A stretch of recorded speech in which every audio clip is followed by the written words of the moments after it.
Alright, তো আমরা এখন যাচ্ছি ইনফিনিক্সের একটা ইভেন্টে, এবং এটা আসলে প্রোডাক্ট লঞ্চিং ঠিক না, এখানে আমরা প্রোডাক্ট এক্সিবিশন দেখব। এছাড়াও ফ্যানরা আসবে আমাদের সাথে মিট আপ করতে।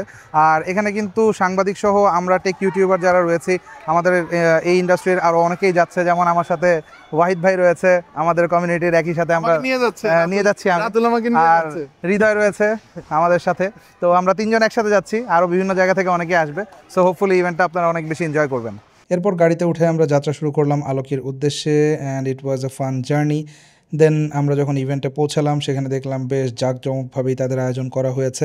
এন্ট্রেন্স গেট থেকে শুরু করে এই লেজার শোটা বেশ ভালো লেগেছে, এবং বেশ কিছু 3D টাইপের ফ্রেম করা ছিল যেখানে আমরা ছবি টবি তুললাম। দেন আমরা এন্টার করলাম মূল যেই ভেন্যু সেখানে, এবং কিছুক্ষণের মধ্যে শুরু হয়ে গেল নোট 50 সিরিজ নিয়ে র্যাম্প শো। তো সেটা এনজয় করার পর আমরা জয়েন করলাম ডিনারে, এবং যেমনটা দেখতে পাচ্ছেন আমার সাথে কিন্তু দেশের সব বড় বড় টেক ইউটিউবারগণ ছিলেন, এবং এই কারণেই মূলত এই ধরনের ইভেন্টগুলো আমি বেশি এনজয় করি, বিকজ এখানে গেলে সবার সাথে অনেক আলোচনা হয়, আড্ডা হয়, অনেক আইডিয়া শেয়ার করা হয়। তো এই কারণে এই ধরনের ইভেন্ট আমার সবসময়ই ভালো লাগে। এনিওয়ে, ডিনারটা শেষ করার সাথে সাথে আমাদের ইভেন্টটা সমাপ্ত হলো, এবং শেষ হলো একটা সুন্দর দিনের। ধন্যবাদ ইনফিনিক্সকে এত সুন্দর একটা আয়োজন করার জন্য।